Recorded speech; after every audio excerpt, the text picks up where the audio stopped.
Hi guys, இன்றைக்கி நம்ம பார்க்க போகிற ட்ராமாவை பற்றி சொல்லணுன்னா, அக்கா ஒருத்தி தங்கச்சி ஒருத்தி இருக்கா. 2 பேரும் அச்சடிச்சாலும் கண்டுபிடிக்காத மாதிரியே இருப்பாளுங்க.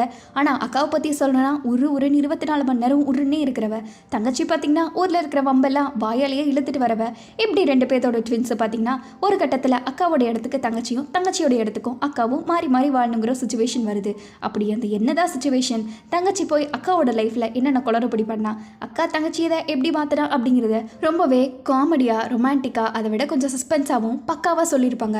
இது ஒரு பர்ஃபெக்டான ஸ்மூத் லைனான ட்ராமா கைஸ். கண்டிப்பாக நீங்கள் பாருங்கள், உங்களுக்கு ரொம்பவே பிடிக்கும். சரி வாங்க டைம் வேஸ்ட் பண்ணாமல் வீடியோக்குள்ளே போகலாம். ஓப்பனிங்லேயே பார்த்தீங்கன்னா ப்ரெக்னன்சி ஸ்கேன் டெஸ்ட் இருக்குல்ல, அதை தான் காட்டுறாங்க. என்ன டாக்டர் 2 இதயத்தை காட்டுது அப்படின்ட்டு அவங்க அம்மா கிட்ட டாக்டர் அப்போ தான் பார்த்துட்டு ஆமாம் உங்களுக்கு ட்வின்ஸ் பிறக்க போகிறாங்கங்கிற மாதிரி சொல்கிறாங்க. இங்கே அன்றைக்கி பிரசவ வார்டில் காட்டுறாங்க. ஒரு குழந்தை பார்த்தீங்கன்னா எந்த பிரச்சனையும் இல்லாமல் வெளியே எடுத்துட்டாங்க. பட் இன்னொரு குழந்தை மட்டும் கொஞ்சம் மெடிக்கல் எஃபெக்டோட பிறக்குது. அதுக்கு கொஞ்சம் மெடிக்கல் ட்ரீட்மெண்ட்லாம் தேவை அப்படின்ட்டு. அதே மாதிரியே அவங்க அம்மாவும் மாத்திரை போடுற கொடுக்குறாங்க. 2 குழந்தைகளும் ஒரே மாதிரி தான் இருக்குது. எதுக்கு மாத்திரை கொடுக்குறதுன்னு தெரியாமல் அவங்க அம்மாவே சில சமயம் குழம்பி போவாங்க. அந்த அளவுக்கு 2 குழந்தைகளும் அச்சடிச்ச மாதிரி இருக்கும். அந்த குழந்தைங்க எப்போவுமே டைம் ஸ்பெண்ட் பண்ணுறதெல்லாம் அவங்க அப்பா கூட மட்டும்தான். அவங்க அம்மா வேலைக்கு போக அவங்க அப்பா தான் பார்த்துக்கிட்டு இருப்பாங்க. ஒரு நாள் திடீர்னு அவங்க அப்பாவும் இறந்து போயிடுவாங்க. அந்த குழந்தைகளை அப்பா வந்து கொஞ்சம் பாட்டி சப்போர்ட் பண்ணி வளர்த்த ஆரம்பிச்சிருப்பாங்க. ஒரு குழந்தைக்கு பார்த்தீங்கன்னா மருந்துனா சுத்தமாக ஆகாது. இன்னொரு பொண்ணுக்கு பார்த்தீங்கன்னா மேக்ஸ்னா அதை விட சுத்தமாக ஆகாது. 2 குழந்தைகளும் அப்போவே டீல் போட்டுட்டு என்ன பண்ணிப்பாங்க அப்படின்னா, யாருக்கு மருந்து சாப்பிடணுமோ அவள் இன்னொருத்திக்கிட்ட கொடுத்துருவா. இந்த மேக்ஸ் வராத இருப்பாள், அவள் போய் இன்னொருத்திக்கு எக்ஸாம் எழுதி கொடுத்துட்டு வந்துருப்பா. ஹாஸ்பிட்டல்லாம் கூட பார்த்தீங்கன்னா அதை தான் பண்ணிட்டு இருப்பாளுங்க. இந்த மாதிரி யாரு வாங்க அப்படின்னு கேட்டால் ஒருத்திக்கு பதிலாக பயப்படாத இன்னொருத்தி போய் இன்ஜெக்ஷன் போட்டு வந்திருப்பா. அந்த மேக்ஸில் வீக்காக இருக்கால அந்த பொண்ணுக்கு பார்த்தீங்கன்னா ஹேர் கட் பண்ணி விட்டுருப்பாங்க. அந்த பொண்ணு பேர் மிஜி. இன்னொரு பொண்ணு நீளமாக முடி வச்சிருக்கால, அவள் தான் அக்கா மிரே. இவங்களோட ஸ்டோரியை தான் இன்னைக்கு நம்ம ஃபுல்லாக பார்க்க போகிறோம். கிராஜுவேஷனில் வந்தா மிரே தான் பார்த்தீங்கன்னா சூப்பராக படித்து ஃபர்ஸ்ட் ரேங்க் வாங்கல புள்ள. அவளால் வாய் அடிச்சுட்டு ஊருக்குள்ளே ஜாலியாக சுற்றிட்டு இருக்கிற மாதிரி தான். ஆனால் லஞ்சு விட்டால் போதும் நம்ம மிஜி அடிச்சுக்கிறக்க ஆளே இல்லை. குடுன்னு அவ்வளோ சீக்கிரமாக சோறுக்கு ஓடிக்கிட்டு இருப்பா. ஓடுற வேகத்தை பார்த்து பின்னாடியே சார் வந்து நீ இங்கே இருக்க வேண்டியவில்லை, உனக்கு சரியான டேலண்ட் இருக்குன்ட்டு அவளை ரன்னிங்கில் சேர்த்து விட்டுருப்பாங்க. அவள் பார்த்தீங்கன்னா மெடலை அடின்னு ஃபுல்லாக போட்டு ஸ்டேட்டாக அடிச்சுட்டு வந்திருப்பா. இவ்வளோ நாள் கிளாப் பண்ணிகிட்டே இருந்தவ ஃபர்ஸ்ட் டைம் இந்த பாராட்டெல்லாம் வாங்கினோடனே நம்ம மிஜிக்கு பார்த்தீங்கன்னா சந்தோஷம் தாங்கலை. அதே மாதிரியே இன்னொரு ரன்னிங் காம்படிஷன் நடத்துக்கும். அதில் இது வரைக்கும் எல்லாமே நல்லபடியாக நடக்கிற மாதிரி அவள் ஓடிட்டு தான் இருப்பா. திடீர்னு பார்த்தீங்கன்னா அவளுக்கு என்னாகும் ஏதாகும்னே தெரியாது. கால் ஸ்லிப் ஆகி அவளோட லைஃபே அங்கே முடிஞ்சு போன மாதிரி காட்டுறாங்க. இன்னொரு பக்கம் அக்கா இருக்கால, அவள் பார்த்தீங்கன்னா பில்டிங்கு மேலே நின்றுட்டு வெறுத்து பார்த்துக்கிட்டு இருக்கா. அவள் வாழ்க்கையில் என்ன பிரச்சனைன்னு தெரியல. அவள் மூஞ்சிலேயே அவ்வளோ சுகத்தை காட்டுறாங்க. பேசாமல் குதிக்கிற விளையாட்டியை மூஞ்சியை தொங்க போட்டுட்டு அவ்வளோ டயர்டாக போயிட்டு இருக்க தங்கச்சியை காட்டுறாங்க. சொர்க்கம்னா வாழ்க்கை. நம்ம விஜயை பற்றி சொல்லணும்னா வேலைங்கிறது ஒன்றுமே இல்லை, சும்மா வெட்டியாக சுற்றிட்டு இருக்கிறது தான். இன்னைக்கு நம்ம எந்திரிச்சிட்டோம், இந்த நாள் நமது அப்படின்ட்டு வேலையே இல்லாமல் அவ்வளோ கான்ஃபிடென்ட்டாக போயிட்டு இருக்க. இவள் பார்த்தீங்கன்னா ஊரில் ஒருத்தவங்கள விட மாட்டா. எல்லாத்துக்கிட்டையும் வாய் அடிச்சுட்டு ரொம்ப கலகலன்னு இருக்கிற கலகலப்பான பொண்ணு தான் அப்படியே நம்ம மிஜி. அவள் அப்படியே போய் ஸ்கூலுக்கு போய் வேலை செஞ்சுக்கிட்டு இருக்க. அங்கே பிள்ளைகளாக பார்த்தீங்கன்னா இந்த மாதிரி டீச்சர்ஸ் ரெஸ்ட் ரூம் யூஸ் பண்ணிட்டு இருப்பாங்க. நான் சொல்லியிருக்கேன்ல teachers rest room students use பண்ணக்கூடாது அப்படின்ட்டு இவ கேட்டுக்கிட்டு இருக்க. அந்த பிள்ளைகளா நீங்கள் முதல் டீச்சரே இல்லைன்னு சொல்லிட்டு இருக்க. இவன் அந்த பிள்ளைங்கூட்டியும் ஜாலியாக பேசிகிட்டு இருக்கா. அப்படி என்ன வேலை செய்கிறான்னு பார்த்தீங்கன்னா நம்மளால கிளீனிங் தான் பண்ணிக்கிட்டு இருக்கா. இந்த ஃப்ளோர் துடைக்கிறது அங்கே துடைக்கிறதுன்ட்டு ஒரு இடம் விடாமல் பாட்டு கேட்டு சும்மா க்ளீன் பண்ணிக்கிட்டு இருக்க. ஆனால் என்னதான் இருந்தாலும் இவளுக்கு கொஞ்சம் விளையாட்டு மேலே ஆசை இருக்கும். அங்கே போய் அந்த மேரத்தான் ஓடுவாங்களே அந்த இடத்துல இவ க்ளீன் பண்ணிட்டு நின்று அப்படியே ஆசைக்கு ஓடிக்கிட்டு இருக்க. இங்கே ஆன்டிஸ் எல்லாம் பார்த்தீங்கன்னா அவங்க பசங்களை பற்றி பெருமையாக பேசிட்டு இருக்காங்க. அப்போ மிஜியோட அம்மா மட்டும் சைலண்டாக இருக்க. அவங்க அம்மா உனக்கு என்னப்பா மிரே மாதிரி ஒரு அற்புதமான பிள்ளை இருக்கா, அவள் சியோலில் போய் நல்லா பெரிய ஆஃபீஸில் வேலை பார்த்துட்டு தானே இருக்கா அப்படின்ட்டு சொல்லிக்கிட்டு இருக்க. ஆனால் நிஜமாலுமே உன்னை பார்த்த பெருமையாக தான் இருக்குது. ஏன்னா சிங்கிள் பேரண்ட்டாக உன் பொண்ணை இவ்வளோ அற்புதமாக வளர்ந்து வச்சிருக்கல அப்படின்ட்டு அவங்க எல்லாருமே நான் அவங்க அம்மாவை போராட்டிக்கிட்டு இருக்க. ஆனால் இந்த இடத்துல மிஜியை பற்றி மட்டும் அவங்க அம்மா பேச்சே எடுக்க மாட்டாங்க.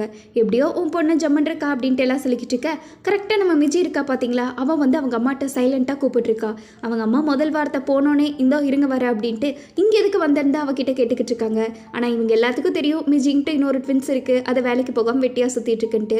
அவங்க அம்மாட்ட போய் ஏமா மறுபடியும் மறைச்சிட்டிங்களா, உங்களுக்கு ஒரே பொண்ணு இருக்கிற மாதிரி பீட்டர் விட்டுட்டு இருப்பீங்க போல அப்படின்னு நம்ம ஹீரோயின் கேட்டுக்கிட்டு இருக்க.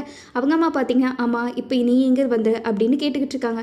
இந்த மாதிரி இன்றைக்கி தானே லாஸ்ட் டே உனக்கு க்ளீன் பண்ணுறக்கு, முடிஞ்சோடனே போய் பிரின்சிபலை பாரு, நான் உங்ககிட்ட பேசியிருக்கேன் அப்படின்னு சொல்ல இவ எதுக்குன்னு கேட்குறா. போய் சொன்னால் கேளு அப்படின்ட்டு வேலை முடிஞ்சோடனே அவங்க அம்மா பார்த்தீங்கன்னா பிரின்சிபலை பார்க்க சொல்கிறாங்க.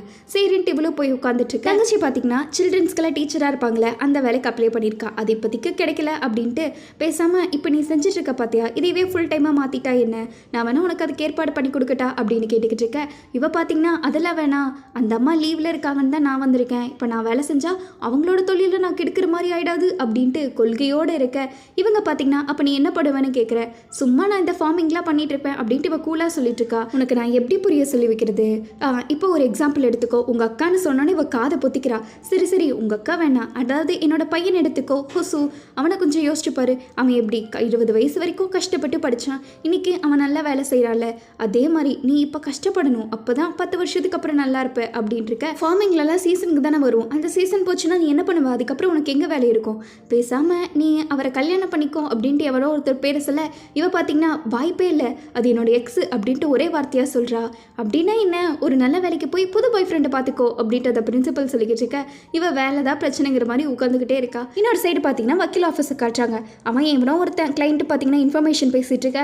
அதை வச்சு இங்கே ஒரு வக்கீல் பார்த்தீங்கன்னா கணக்கு போட்டுக்கிட்டு இருக்கான். அவன் என்ன பேசுகிறாங்க லிப்பு மட்டும் வச்சு அவன் கூகுளில் சர்ச் பண்ணி அந்த கேஸை ட்ராப் பண்ணுற வரைக்கும் கண்டுபிடிச்சிடுற. இவன் தான் பார்த்தீங்கன்னா ஹொசு. அப்படியா அந்த பிரின்சிபல் சொல்லியிருப்பாங்களே, அது இவனை தான். இந்த மாதிரி அவங்க பாஸ் கிட்டே எல்லா இன்ஃபர்மேஷனையும் சொல்கிறேன், இனிமேல் கேஸை நான் பார்த்துக்கிறேங்கிற மாதிரி பாஸ் போகிறாங்க. அவங்க பார்த்தீங்கன்னா சொன்ன மாதிரியே அந்த கேஸை அடுத்த நாளுக்கு தள்ளி வச்சுட்டாங்க. இனி இவங்க ஜெயிக்கிறதுக்கு வாய்ப்பு நிறையா இருக்குது அப்படிங்கிற மாதிரி பேசிக்கிட்டு இருக்க. இந்த பையனை பார்த்தீங்கன்னா பாராட்டிக்கிட்டு இருக்காங்க. ஆனால் இந்த வக்கீலை பொறுத்த வரைக்கும் இந்த பாஸ் இருக்கார்ல, அவருக்கு பணம் தான் உலகம், பணத்துக்காக என்ன வேணாலும் பண்ணுவாங்க. ஆனால் நம்ம கொசு பற்றி சொல்லணும்னா ரொம்பவே அப்பாவி. அவனுக்கு பார்த்தீங்கன்னா மற்றவங்க இவனால் எந்த எஃபெக்டும் ஆகக்கூடாதுன்னு யோசிச்சுட்டு இருக்க கேரக்டர். தெரியாமல் போய் ஒரு பொண்ணு பார்த்தீங்கன்னா அவன் மேலே காஃபி கொட்டிடுறா. கொட்டுனே இந்த மாதிரி சாரி சரி அப்படின்ட்டு இருக்க. சரி நான் உங்களுக்கு ஷர்ட் வேணால் மாற்றி தரேன், தயவு செஞ்சு கழட்டி கொடுக்குறீங்களாங்கிற மாதிரி அந்த பொண்ணு கேட்குறா.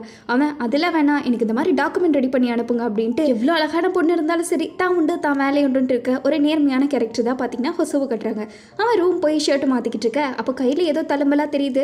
இன்னொரு பக்கம் யாரோ ஒருத்தவங்க வந்து பேசிக்கிட்டு இருக்காங்க. இந்த மாதிரி உனக்கு அவள் குடிக்க சொன்னா அப்படின்ட்டு அந்த பொண்ணு காஃபி கொட்டியிருப்பாள். அவள் ஹாட்டினெல்லாம் உள்ளே போட்டு கொடுத்துருப்பா, கொஞ்சம் எடுத்து தான் பாரு அப்படின்ட்டு இருக்க. இவன் அதெல்லாம் பெருசாக கவனிக்கல, டக்குன்னு மூடி வச்சுட்டு அவன் வேலையை பார்த்துட்டு இருக்கான். அந்த பொண்ணு தான் உனக்கு பிடிச்சிருக்குன்னு சொல்லாத, வேணா கொஞ்சம் ட்ரை பண்ணி பார்க்கலாம்ங்கிற மாதிரி பேசிட்டு இருக்க. அவன் எனக்கு அதுக்கெல்லாம் டைம் இல்லை அப்படின்ட்டு எங்கேயோ கிளம்புறக்க ஏதோ ஒரு டையை கட்டிக்கிட்டு இருக்கான். அவன் டையை கட்டினோடனே சரி மறுபடியும் உங்கள் அம்மாவை பார்க்க போறியா? சரி எப்போ பார்த்தாலும் ஏன் இதையவே கட்டிட்டு போகிறேன்னு கேட்க, ஏன்னா இதில் தான் நான் அழகாக இருப்பேங்கிற மாதிரி இவன் சொல்லிட்டு போயிட்டு இருக்கான். இன்னொரு பக்கம் நம்ம தங்கச்சி இருக்கா பார்த்தீங்களா, அவன் வேண்டா வெறுப்பா எல்லா வேலையும் செஞ்சுட்டு இருக்கா. இப்படியே தூக்கி போட்டுட்டு இருந்தேன்னு வச்சுக்கோ, ஓ மூஞ்சில் நான் தூக்கி போட்டிருப்பேன் அப்படின்ட்டு நம்ம தங்கச்சியோட ஃப்ரெண்டு சும்மா கலாய்ச்சிட்டு இருக்க. அப்போ தான் ஒரு அங்கிள் வந்து, என்ன இன்னைக்கு உனக்கு வேலையோட கடைசி நாளாமா கேள்விப்பட்டேன் அப்படின்ட்டு வேலை இல்லாமல் 4 பேர் சுற்றிட்டு இருந்தா வந்து கேட்பாங்களே, அதே மாதிரியே கேட்டுட்டு இருக்காரு. என்கிட்ட ஒரு வேலை இருக்குது, டெய்லி சம்பளமே பார்த்தீங்கன்னா 2000 ரூபாய், அது வெறும் ஃபார்மிங் வேலை தான், ஆனால் கிடைச்சதுன்னு வச்சுக்கோ உனக்கு லக்கு தான் அப்படின்ட்டு அந்த வேலைக்கே ரெஷ்யூம் கேட்குறாங்க. இவளுக்கு ரெஷ்யூம் எங்கேருந்து எடுக்கிறதுனே தெரியல, ஏன்னா இவ போனது எல்லாமே கட்டுறது தூக்குறது இப்படி தானே. ரெஷ்யூம் கேட்குறான். என்கிட்ட ஒரு ஸ்கில் இருந்தால் நான் அது ஏன்டா இங்கே உட்காந்துருக்க போகிறங்கிற மாதிரி பாவம் தங்கச்சி உட்காந்து மண்டையை பிச்சுட்டு இருக்கா. இந்நேரம் எங்கள் அக்காக்கெல்லாம் பிரச்சனையே இல்லை, மிஜி பாட்டுக்கு அவள் பாட்டுக்கு இருப்பா அப்படின்ட்டு இவன் நினச்சிக்கிட்டே என்னத்தையோ எழுதிக்கிட்டு இருக்க. இவன் அப்ளைவும் பண்ணி விட்டுறா. பண்ணி விட்டுட்டு வீட்டுக்கு போய் அவங்க அம்மாட்ட சாப்பிட்ருக்க. அவங்க அம்மா முதல் வார்த்தை, என்னம்மா பிரின்சிபலாக பார்த்தியான்னு கேட்குறாங்க.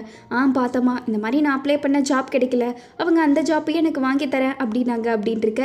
அவங்க அம்மா என்னம்மா சொன்னேன் அப்படின்னு கேட்குறாங்க. ஐயோ அதெல்லாம் தப்புமா, மற்றவங்களோட ஜாப்பை நம்ம எடுத்துக்க கூடாதுல அப்படின்ட்டு இவன் நேர்மையாக பேசிட்டு இருக்க. அவங்க அம்மாவுக்கு சரியான கடுப்பாயிடுது. இவ 10 வேலை கையில் வச்சிருக்க மாதிரி, நான் இல்லைன்னா கூட பரவாயில்லம்மா, இன்னொரு வேலை தேடிப்பேன், ஆனால் அவங்க பாவோல வயசானவங்கன்னு இருக்க. சரி இப்போ என்னதான் பண்ணி தொலைய போகிறங்கிற மாதிரி அவங்க அம்மா கேட்டுட்டு இருக்காங்க. நான் ஃபார்மிங் பண்ண போகிறேம்மா, டெய்லி 2000 ரூபாய் எப்படி சூப்பரில் அப்படின்ட்டு இருக்க, எல்லாமே நல்லா வளரலாம்ல அப்படின்ட்டு இருக்கா. அவங்க அம்மாவுக்கு கடுப்பாயிடுது. இப்போ நீ ஃபார்மிங் பண்ணுற ஓகே, 10 வருஷம் கழிச்சு என்னதான் பண்ண போகிற, ஒழுங்காக அவங்க அக்கா மாதிரி ஒரு வேலையில் போய் உட்காரலாம்ல அப்படின்னு சொல்லிட்டு இருக்க. இவ கடுப்பாய் உள்ளே போயிடுறா. என்னை அவள் கூட கம்பேர் பண்ணாதீங்க அப்படின்னு இருக்கா. இந்த மாதிரி இந்த கூட போய் பக்கத்து வீட்டுக்காரங்களை கொடுத்துருவா, இன்னைக்கு அவங்க ஹஸ்பண்டோட டெத் ஆனிவர்சரி அப்படின்ட்டு போயிட்டு இருக்க. இவளுக்கு பிடிக்கலனாலும் அவங்க அம்மா பார்த்தீங்கன்னா வேலை இல்லைனா மதிக்க மாட்டாங்களே, கத்துன்னு கத்தி அனுப்பிச்சி விட்றாங்க. அந்த பிரின்சிபல் இருக்காங்களே அவங்க தான் இந்த மாதிரி உங்களுக்கு கொடுத்து விட்டாங்க அப்படின்ட்டு இவ போய் ஏதோ ஒரு ஃபோட்டோ எடுத்து பார்த்துக்கிட்டு இருக்க. அவங்க அம்மா வந்தோடனே, இந்த ஃபோட்டோ உனக்கு ஞாபகம் இருக்கா, ஆமாம் இதில் இருக்கிறது நீயா உங்கள் அக்காவா அப்படின்னு கேட்க. இவ பார்த்தீங்கன்னா சைலண்ட்டாக, நீங்களே கண்டுபிடிங்க பார்க்கலாம் அப்படின்ட்டு சொல்லிக்கிட்டு இருக்கா. எனக்கு தெரியாது அப்படின்ட்டு இவ சொல்லிக்கிட்டு இருக்க. இவளுக்கு பார்த்தீங்கன்னா ஹொசு இருக்கான்ல, அவன் மேலே ஒரு க்ரஷ் போல். இந்த மாதிரி உங்கள் அக்கா வேறு யாரையாச்சும் பார்க்குறாளா அப்படின்ட்டு கேட்க. இவளுக்கு புரிஞ்சிருது ஹொசு கூட கனெக்ட் பண்ணி விட்டுருவாங்க அப்படின்ட்டு. அதனால் இவ சைலண்ட்டாக இருக்கா. ஒரு 5 நிமிஷம் அவன் வந்துடுவான், நம்ம எல்லாம் ஒட்டுக்கா சாப்பிட்லான்னு சொன்னோன்னே போதும் இவ குடுகுடுன்னு ஓடிக்கிட்டு இருக்கா. ஏன்னா ஹொசு அந்த அம்மாவோட பையன், எப்படியோ கண்ணில் மாற்றிடக்கூடாது அப்படின்ட்டு இவ பறந்தடிச்சிட்டு ஓடி கேட்டை ஓப்பன் பண்ணுறா. இவன் நேரமோ என்னமோ அவன் வந்திருக்கான். நீ எதுக்கு இப்போ இங்கே வந்து அப்படின்ட்டு அவன் வீட்டுக்கே வந்து இவ அவளை கேட்டுக்கிட்டு இருக்க. இல்லை நான் என் வீட்டுக்கு போகிறேன், கொஞ்சம் வழி விடுறியா அப்படிங்கிற மாதிரி சொல்லிட்டு இருக்கான். ஆமாம் நீ இன்னும் ஏன் அந்த டையே கட்டிகிட்டு இருக்க அப்படின்ட்டு இவ கேட்டுக்கிட்டு இருக்க. அவன் சொல்கிறான், இந்த மாதிரி நீ தான் இந்த டையை நல்லா இருக்கும்னு சொன்னன்ட்டு எங்கள் அம்மா சொன்னாங்க அப்படின்ட்டு சொல்லிட்டு இருக்க. ஆக்சுவலாக அவங்க அம்மா என் பையன் டேட்டுக்கு போகணும், ஒரு நல்ல டை செலக்ட் பண்ணி கொடு அப்படின்ட்டு இருப்பா. இவன் நான் இருக்கும்போது எதுக்குடா பிளைண்ட் டேட் அப்படின்ட்டு இருக்கிறதுலே நல்லா கேவலமாக இழுத்தடிக்கிற ஒரு பழைய டையை எடுத்து கொடுத்து, இதுதான் உங்கள் பையனுக்கு சூப்பராக இருக்குன்னு சொல்லியிருப்பா. இதை ஞாபகம் வச்சுட்டு, ஆமாம்மா நான் தான் தான் சொன்னேன், பக்காவாக இருக்கே அப்படின்ட்டு அவள் சொல்லிக்கிட்டு இருக்க. அவன் கரெக்டாக பார்த்தீங்கன்னா உங்கள் அக்கா எப்படி இருக்காங்க அப்படின்னு கேட்குறா. இவளுக்கு சரியான கடுப்பாயிடுது. மிரேவை பற்றி உனக்கு அவ்வளோ அக்கறை இருந்தா நீ அவகிட்டயே கேட்டுக்கோ, நீங்கள் 2 பேரும் தானே சியோலில் ஒர்க் பண்ணுறீங்க, என்கிட்ட வந்து கேட்டுக்கிட்டு இருக்க அப்படின்ட்டு இவன் நல்லா கத்தி விட்டுட்டு ரூம்குள்ளே போயிடுறா. எப்போ பார்த்தாலும் சரி அவனுக்கு அவன் மேலே தான் கணக்கு அப்படின்ட்டு கொஞ்சம் ஃப்ளாஷ்பேக்கை யோசிச்சு பார்க்குறா. இவன் ஸ்கூல் படிச்சிருக்கும் போது அந்த பையன்கிட்ட ஃபஸ்ட் டைம் இவன் புதுசாக குடி வந்திருப்பான். பேசலான்ட்டு இவன் போவா. ஆனால் அந்த பையன் பார்த்தீங்கன்னா காதலே வாங்கியிருக்க மாட்டான். சின்ன வயசுலேயே செவிடா சுற்றிட்டு இருக்கான் பாவங்கிற மாதிரி நம்ம இவன் நினச்சிட்டு போயிட்டு இருப்பா. அப்புறம் பார்த்தா தான் தெரியுதா அந்த பையன் இவன் ஸ்கூலுக்கு தான் இவன் கிளாஸ்க்கு தான் படிக்க வந்திருப்பான் அப்படின்ட்டு. இவன் பக்கத்தில் இருக்க டெஸ்க்கை தள்ளி போட்டு உட்காந்துக்கிட்டு இருக்க. இவன் அதில் எச்சாவே காண்டாயிருப்பா, என்னடா இவன் இப்படி இருக்கா அப்படின்ட்டு. இந்த ஃபுட்பால்லாம் விழுந்தா கூட பார்த்தீங்கன்னா அவன் எடுத்து கொடுக்கலாம் மாட்டான். அப்படியே இவளை கண்டாலே பயந்து பயந்து ஓடிக்கிட்டு இருப்பான். ஒரு நாள் இவளுக்கெல்லாம் ரொம்ப மைண்ட் செட்டாக இருக்கும். ஏன்னா எல்லாம் ஒவ்வொருத்தவங்களும் ஒன்று ஒன்று சொல்லுவாங்க, அவன் அந்த மாதிரி ஃபோர்ஸ் பண்ணி அனுப்பிச்சிருக்காங்க, அவன் சூப்பராக படிக்கிற ஸ்டூடெண்ட் அப்படி இப்படின்னு சொல்ல இவன் தெரியாமல் பென்சிலை கீழே போட்டுட்டு கொஞ்சம் கூப்பிட்டு எடுத்து கொடுக்க சொல்லியிருப்பா. அவன் காதில் வாங்கியிருக்க மாட்டான். சரின்ட்டு இவன் மறுபடியும் பென்சில் அங்கே இருக்கு பாரு அப்படின்ட்டு சொல்ல அவன் பார்த்தீங்கன்னா பார்த்துட்டு வேணும்னே ஹெட்செட்டை போட்டு உட்காந்துருப்பான். இவளுக்கு வரும் காடுங்க கடுப்பு. கிளாஸ்ன்னு கூட பார்க்காம போய் அவன் கூட சண்டை போட்டுட்டு இருக்க. அன்னைக்கு 2 பேரும் பனிஷ்மெண்ட் வாங்கியிருப்பாங்க. அதை இப்போ நினச்சி பார்த்துட்டு இவனுக்கு எப்போவுமே எங்கள் அக்காவை தான் பிடிக்குமா என்ன, நான் என்ன இவனுக்கு கண்ணு தெரியலையா என்ன, எப்போ பார்த்தாலும் சரி எங்கள் அக்காவை பற்றியே கேட்டுட்டு இருக்கான் அப்படின்ட்டு அவனும் இவங்க அக்காவை சுற்றி இருப்பாங்களே அதெல்லாம் நினச்சி நம்ம புள்ள இந்நேரத்துக்கு வயிறு எரிஞ்சிட்டு இருக்கா நைட்டு தூங்காமல். அப்போ கரெக்டாக அவங்க அம்மா வேற வந்து இந்த மாதிரி மிரேக்கு கால் பண்ணியா அப்படின்னு கேட்டுக்கிட்டு இருக்க. இவ பார்த்தீங்கன்னா இல்லை நான் அவள் பண்ண எடுக்கலை அப்படிங்கிற மாதிரி சொல்லிக்கிட்டு இருக்காங்க. இந்த மாதிரி அவை இக்னோர் பண்ணுறதுக்கு நான் என்ன பண்ணுவேன் இவ கேட்க அவங்க அம்மா நை நச்சிட்டு இருக்காங்க. நான் பண்ணுறேம்மா, இப்போ நீங்கள் வெளியே போனால் தான் நான் பண்ணுவேன் பார்த்துக்கின்ட்டு இவ குழந்தையிட்டு பெட்டில் படுத்து அடம் பிடிச்சிட்டு இருக்கா. அவங்க அம்மாவும் போனோன்னே இவ பார்த்தீங்கன்னா முதல் வேலையாக கால் பண்ணுறா. இவ கால் பண்ணும்போதே தெரியுது அவங்க அக்கா கிட்ட ஆஃபீஸில் எல்லாமே இவளை பற்றி தான் கொஞ்சம் ஒரு மாதிரி பேசிகிட்டு இருக்காங்க. இவ இதை கொலை பண்ணலாட்டியே சைலண்ட்டாக உட்காந்துக்கிட்டு இருக்க. தனியாக தான் இவளை ஒதுக்கப்படுற மாதிரி இருக்குது. அங்கே கரெக்டாக காலை கட் பண்ணி விட்டுறா. இவ பார்த்தீங்கன்னா தங்கச்சிக்காரி என்ன திமிர் அவளுக்கு, இவ ஃபோன் எடுக்கலன்னா எங்கள் அம்மா என்ன பிடிச்சி காய்ச்சிக்கிட்டு இருக்காங்க அப்படின்ட்டு கடுப்பில் சுற்றிட்டு இருக்க. அங்கே அந்த ஹொசூர் கானில் அவனும் அவங்க அம்மாவும் சேர்ந்து படையல் போட்டுக்கிட்டு இருக்காங்க. அப்போ பார்த்தீங்கன்னா அவன் அந்த மாதிரி அவங்க அம்மாட்ட சொல்லிக்கிட்டு இருக்கான், நெக்ஸ்ட் டைம்லேருந்து நீங்கள் சமைக்காதீங்கம்மா, ஹோட்டலில் வாங்கிக்கலாம், உங்களுக்கு எதுக்கு இவ்வளோ கஷ்டம் அப்படின்ட்டு அவன் சொல்லிக்கிட்டு இருக்க. எனக்கு ஒரு மாதிரி இருக்குது, நான் ஹெல்ப்பே பண்ண மாட்டேன்ல அப்படின்ட்டு இருக்கான். அவங்க அம்மா பார்த்தீங்கன்னா இந்த வருஷத்தில் ஒரு நாள் தான் உங்கள் அப்பாவுக்கு பிடிச்சதெல்லாம் என்னால் செய்ய முடியுது, அது என்னோட கடமையில் எனக்கு பிடிச்சி நான் செய்கிறேன், தயவு செஞ்சு இதை என்கிட்ட இருந்து எடுத்துக்காத அப்படிங்கிற மாதிரி அவங்க அம்மா சொல்லிட்டு இருக்க. இன்னொரு பக்கம் அந்த ஃபார்மிங் ஒரு ஆளுக்கு 2000 ரூபாய் சொல்லிட்டு இருந்தாங்களே அதோட ஓனர் கட்டாங்க. ஓனரே பார்த்தீங்கன்னா சும்மா மாசாதான் சுற்றிக்கிட்டு இருக்கான். அடுத்து அறுவடைக்கு என்னடா பண்ணலாம் அப்படின்ட்டு இந்த வேலைக்கு ரெஷ்யூமெல்லாம் கலெக்ட் பண்ணிட்டு இருக்கிற அளவுக்கு ஜீனியஸ் இவன் ஒவ்வொரு ரெஷ்யூமாக பார்த்துக்கிட்டு இருக்கான். அப்போ தான் பார்த்தீங்கன்னா நம்ம ஹீரோயினது வருது. அவள் ஒன்றுமே எழுதாமல் பேரை மட்டும் எழுதி கொடுத்துருப்பா. இன்னும் இந்த பொண்ணு ஒன்றுமே எழுதாமல் இருக்கா, இந்நேரத்துக்கு இவளுக்கு 30 வயசு ஆயிருக்குன்னு போட்டிருக்கு, ஆனால் ஒன்று கூட எழுத மாட்டா அப்படின்ட்டு இவன் பேசிக்கிட்டு இருக்க. அந்த கூட இருக்கார்ல அவர் வேற யாருமே இல்லை, நம்ம ஹீரோயின் கிட்ட அப்படியே பேசியிருப்பார்ல அவர் தான். இந்த மாதிரி அவங்க கிராண்ட்மாக்கு ஸ்ட்ரோக் வந்துருச்சு ஒரு நாள், அதுலேருந்து பாவம் அந்த புள்ள தான் அவங்க கிராண்ட்மாவை பார்த்துக்கிட்டு இருக்கா. அது வரைக்கும் அந்த புள்ள ஓடி ஆடி விளையாட்டு இருந்த புள்ள அப்படின்ட்டு அவர் பேசிட்டு இருக்க. இந்த இடத்துல பார்த்தீங்கன்னா நம்ம ஹீரோயின் அதே மாதிரியே போய் அவங்க பாட்டியை பார்த்துட்டு தான் இருக்கா. அவள் இது வரைக்கும் நிறைய கோல்டு மெடலிஸ்ட்லாம் வாங்கியிருக்கா, ரன்னிங்லாம் சூப்பராக விடுவா, கண்டிப்பாக அவனுக்கு யூஸ்ஃபுல்லாக தான் இருப்பா, நீ வேணா கொஞ்சம் டைம் எடுத்து யோசிச்சுக்கோ, என்னோட சஜஷனை நான் சொல்லிட்டேங்கிற மாதிரி சொல்லிட்டு இருக்க. நம்ம ஹீரோயின் பார்த்தீங்கன்னா அவங்க பாட்டி எப்பவுமே படுத்துட்டே இருக்காங்களே அதனால வெளியே கூட கூட்டிகிட்டு போகலாமான்னு கேட்டுட்டு அவங்க பாட்டிக்கு பார்த்தீங்கன்னா குளிச்சுடுறதுன்னு எல்லாமே நம்ம ஹீரோயின் தான் பண்ணிட்டு இருப்பா. கொஞ்சம் கூட எவ்வளோ கஷ்டமாக இருந்தாலும் மூஞ்சில் காட்டிக்கவே மாட்டா. அவங்க பாட்டியே இங்கே வராத, வாரத்தில் 2 நாள் மட்டும் வந்துட்டு போ அப்படின்ட்டு சொல்லிட்டு இருக்க. இவ அதெல்லாம் கேட்க மாட்டா. பாட்டி உங்களுக்கு உடம்பு சரியில்லைன்னு நீங்கள் இப்படி தான் சொல்லுவீங்க, ஆனால் நான் வரலன்னா நீங்கள் கஷ்டப்படுவீங்கன்ட்டு அவங்க பாட்டிக்கிட்ட அவ்வளோ ஜாலியாக கொஞ்சிட்டு இருக்க. எப்படியோ மறுபடியும் நைட்டு அவங்க அக்காவுக்கு ட்ரை பண்ணுறா. அவங்க அக்கா பார்த்தீங்கன்னா ஃபோன் எடுத்தோன்னே எவ்வளோ பணம் வேணும் அப்படின்னு கேட்டுக்கிட்டு இருக்கா. ஏய் உங்ககிட்ட நான் பணமெல்லாம் கேட்கல, பாட்டிக்கு ரொம்ப முடியல, வந்து ஒரு டைம் ஆச்சு பார்த்துட்டு போ அப்படின்ட்டு சொல்லிக்கிட்டு இருக்க. அதான் நீ இருக்கல நீ பார்த்துப்பல அப்படிங்கிற மாதிரி அக்கா சொல்லிக்கிட்டு இருக்கா. நான் எவ்வளோ நாள் பார்த்துருக்கேன் தெரியுமா, ஒரு டைம் நீ வந்து பார்த்துட்டு போனா என்னங்கிற மாதிரி தங்கச்சி கேட்டுக்கிட்டு இருக்க. அவள் பார்த்தீங்கன்னா நானும் அவனை இப்படிலாம் வாழ சொன்னேன், நீயா தேர்ந்தெடுத்தது தானே அப்படின்ட்டு சொல்லிட்டு கட் பண்ணிடுறா. இவளுக்கு சரியான கடுப்பாயிடுச்சு, என்னடா இவ பேச பேச வைக்கிறா அப்படின்ட்டு. இன்னொரு பக்கம் மிரே பார்த்தீங்கன்னா அவகிட்ட என்னதான் சிடுசிடுன்னு பேசினாலும் இவளுக்கே வாழ்க்கையில் ஏதோ பெரிய பிரச்சனை போல அப்படியே தலையிலெல்லாம் கை வச்சுட்டு ரொம்ப சோர்வாக உட்காந்துக்கிட்டு இருக்கா. அவள் சொன்னதெல்லாம் இவ அவங்க அம்மாட்ட சொல்லிட்டு நக்கல் அடிச்சிட்டு இருக்க. அவங்க அம்மா பார்த்தீங்கன்னா அவள் வேலையாக இருக்கா அதனால தான் வர முடியாதுன்னு சொல்லிட்டு இருக்காங்க. ஆனால் இவ பார்த்தீங்கன்னா அம்மா நீ நினைக்கிற மாதிரிலாம் இல்லை, அவள் நினச்சா வந்து பார்க்கலாம் தெரியுமா, அவள் வேணும்னே வரமாட்டேங்கிறா அப்படின்ட்டு எப்படிலாம் அவங்க அம்மாட்ட அவங்க அக்கா ஏற்றி விட முடியுமோ இவ ஏற்றி விட்டுட்டு இருக்க. அவங்க அம்மாவுக்கு சரியான கடுப்பாயிடுது. அவங்க கஷ்டப்பட்டு வேலை செய்கிறங்காட்டி தான் இங்கே நம்மளாம் இங்கே இருக்கோம், ஞாபகம் இருக்குல்ல உனக்கு அப்படின்ட்டு சொல்லிக்கிட்டு இருக்க.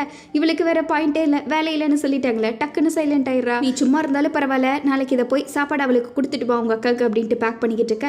இவளுக்கு பார்த்தீங்கன்னா சுத்தமாக பிடிக்காது அக்காவுக்கு வேலை செய்கிறா அப்படின்ட்டு. நான் போகவே மாட்டேன் இப்படின்னு அடம்பிடிச்சு சொன்னாலும் வேலை இல்லைன்னா யார் மதிப்பா, அவங்க அம்மா கண்டிப்பாக போயே ஆகணும்னு சொல்ல. அப்போ கரெக்டாக க்ரஷ் பார்த்தீங்கன்னா வந்து சாப்பிட்றதுக்கு ஃப்ரூட்ஸ் எல்லாம் கொடுக்கலான்னு வந்திருக்கான். நான் இன்னும் உனக்கு வேலைக்காரியா நீயே கொண்டு போன்ட்டு அவன்கிட்ட கத்திட்டு இவ பாட்டு கோச்சிட்டு போக அப்படின்ட்டு அதோட இந்த எபிசோட் எபிசோட் முடிக்கிறாங்க. நெக்ஸ்ட் எபிசோடில் தான் கைஸ் கம்ப்ளீட்டாக கதையவே அப்படியே சேஞ்ச் பண்ணி விட்டுருப்பான். நீங்கள் எதிர்பார்த்த சஸ்பென்ஸ் சர்ப்ரைஸ் எல்லாம் அப்போ வரும் பாருங்கள். அடுத்த எபிசோட் பார்க்க மறக்காமல் வந்துருங்க. வீடியோ நல்லா இருக்கா இல்லையா அப்படின்னு மறக்காமல் போய் கமெண்ட் பண்ணுங்கள். பிடிச்சிருந்தா லைக் ஷேரு அப்புறம் நம்ம K-drama வாய்ஸ் ஓவரை ஒரு சப்ஸ்கிரைப் பண்ணியிருப்பீங்கன்னு நினைக்கிறேன்.